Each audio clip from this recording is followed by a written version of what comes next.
Welcome back to my channel and this is part 6 in the series of anaemia. हमने iron deficiency anaemia के बारे में पढ़ा है, मेगलोब्लास्टिक एनीमिया के बारे में पढ़ा है, फॉलेट डेफिशिएंसी से जो मेगलोब्लास्टिक एनीमिया होता है उसके बारे में स्टडी किया।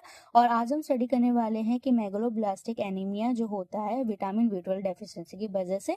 सबसे पहले तो आपको पीएस पे कैसे दिखाई देता है? अगर मेगलोब्लास्टिक एनीमिया हाइपर सेगमेंटेड, आपको न्यूट्रोफिल्स दिखाई देते हैं और आरबीसी का साइज लार्ज हो जाता है। ठीक है, अगर आपका B12 की डेफिशिएंसी होती है सीरम में तो ये एज्यूम किया जाता है कि विटामिन B12 की डेफिशिएंसी की वजह से है। और साथ में एक और टेस्ट कराया जाता है जिसको हम कहते हैं सिजलिंग टेस्ट। ओके, इसके अलावा मिथाइलोमेलानिक एसिड और होमोसिस्टीन भी बहुत सेंसिटिव टेस्ट होते हैं for detection of vitamin B12 deficiency के लिए।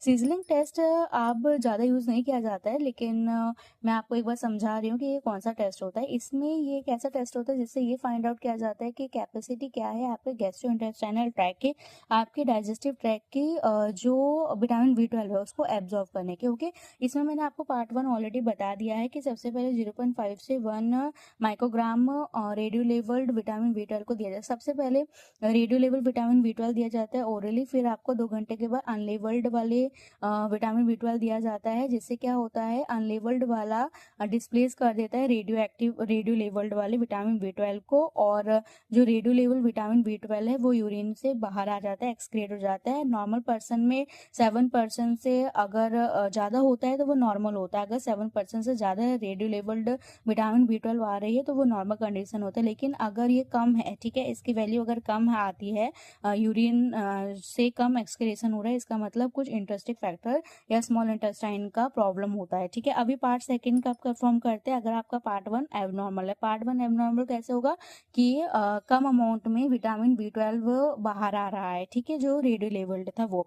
इसमें पार्ट 2 में क्या करते हैं कि पेशेंट को ओरली एडमिनिस्टर, पेशेंट को क्या कहते हैं ओरली दिया जाता है विटामिन B12, लेकिन अब की बार विटामिन B12 के साथ इंटरेस्टिंग फैक्टर्स भी दिए जाते हैं। ठीक है, इंटरेस्टिंग फैक्टर्स ये देखा जाता है कि प्रॉब्लम्स कहाँ पे है। ठीक है, तो test is carried out as in part first. और जो बात का टेस्ट है वो सेम किया जाता है, बट रेडियो एक्टिव जो रेडियो लेवल्ड